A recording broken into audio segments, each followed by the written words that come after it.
కండలు తిరిగిన టెక్నాలజీ కాస్త ఖరీదే గురు. పూర్తి వివరాలకు చదవండి రేపటి సాక్షి దినపత్రిక. బాబు నిర్లక్ష్యం నిలదీస్తోంది. ఈ పాపం మీదే కదా అని. బుడమేరు వరదకు 32 మంది బలయ్యారంటే దానికి కారణం మీరు కాదా అని. లెక్కతేలని మరణాలకు మీ దగ్గర సమాధానముందా? 4 రోజులుగా నీళ్లు లేక, ఆహారం లేక, పాలు లేక, ఆకలితో అల్లాడుతున్న బాధితులు ప్రశ్నిస్తున్నారు. ఈ పాపం మీదే కదా అని. మృతదేహాలకు గౌరవంగా అంత్యక్రియలు కూడా నిర్వహించలేకపోతున్నారంటే ఆ నిర్లక్ష్యం మీది కాదా? కట్టుబట్టలతో కాలనీలను, ఇళ్లను వదిలి బాధితులు వెళ్ళిపోతున్నారంటే ఆ పాపం మీది కాదా? ఇంకా ఇళ్లలోనే ఉన్నవాళ్లు చుట్టూ శవాల మధ్య నరకయాతన అనుభవిస్తున్నారంటే ఆ పాపం మీది కాదా? 28వ తారీఖున వర్షాలు వరదలకు సంబంధించి అలర్ట్ వచ్చిన వెంటనే మీరు స్పందించి ఉంటే, సమీక్ష నిర్వహించి ఉంటే, అధికార యంత్రాంగాన్ని అప్రమత్తం చేసి ఉంటే, ప్రజలను హెచ్చరించి ఉంటే, వారిని సురక్షిత ప్రాంతాలకు తరలించే ఏర్పాట్లు చేసి ఉంటే ఇప్పుడు ఈ పరిస్థితి ఉండేదా?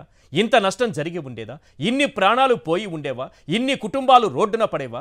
లక్షలాది మంది జీవితాలు వరదపాలు బురదపాలు అయ్యేవా? ఏ రేషన్ డెలివరీ వాహనాల వ్యవస్థనైతే వద్దన్నావో అవే నేడు దిక్కయ్యాయి. ఏ వాలంటరీ వ్యవస్థను నిర్వీర్యం చేసి వికటాట్టహాస్యం చేశావో ఈ రోజు ఉదయం నుంచి ఆ వాలంటరీ వ్యవస్థే దిక్కయింది. జగన్ కట్టిన రిటైనింగ్ వాల్ లక్షలాది మందికి భరోసా కల్పించింది. ఏమైపోయింది సార్ మీ అనుభవం? కృష్ణానదిలో కొట్టుకుపోయిందా? ఏమైపోయింది సార్ మీ విజన్? బురదలో కూరుకుపోయిందా?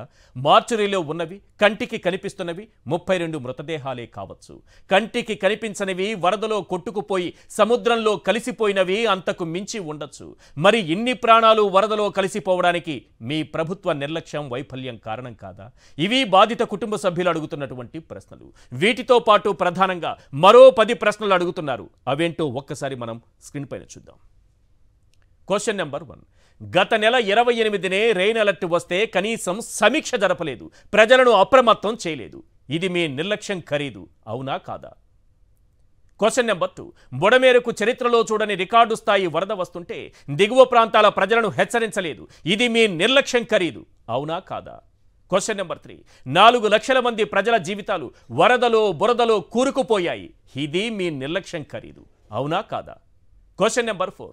నది ఒడ్డున, ఇళ్ల మధ్యన, మార్చరీల దగ్గర కుప్పలు తెప్పలుగా శవాలు కనిపిస్తున్నాయి.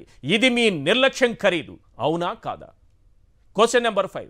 వరద నీటికి కొట్టుకొస్తున్న ఆ శవాల మధ్య, ఆ దుర్వాసన మధ్య వేలాది మంది కాలం వెళ్లదీస్తున్నారు. ఇది మీ నిర్లక్ష్యం ఖరీదు, అవునా కాదా? Question number 6. ఎక్కడికక్కడ మృతదేహాలు పడి ఉన్నా పట్టించుకునే అధికారులు లేరు. అంతిమ సంస్కారాలకు దిక్కు లేదు. ఇది మీ నిర్లక్ష్యం ఖరీదు, అవునా కాదా?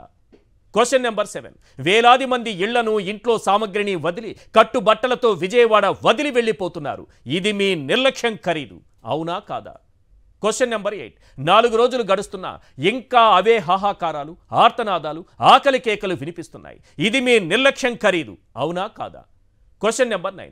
వరదలో చిక్కుకున్న వారిని రక్షించేందుకు ప్రైవేటు బోటు ఆపరేటర్లు 10,000 నుంచి 40,000 డిమాండ్ చేస్తున్నారు. ఇది మీ నిర్లక్ష్యం ఖరీదు, అవునా కాదా? Question number 10. ట్యూబులు, థర్మాకోల్ షీట్లని పడవలుగా మార్చుకుని వృద్ధులు, పిల్లలు సురక్షిత ప్రాంతాలకు తరలి వెళుతున్నారు. ఇది మీ నిర్లక్ష్యం ఖరీదు, అవునా కాదా? ప్రజలు అడుగుతున్నటువంటి, వరద బాధితులు అడుగుతున్నటువంటి, తమ జీవితాలు బురదలో కూరుకుపోయిన తర్వాత వారు అడుగుతున్నటువంటి ఈ ప్రశ్నలకు చంద్రబాబు నాయుడు గారి ప్రభుత్వం సమాధానం చెప్పాలి.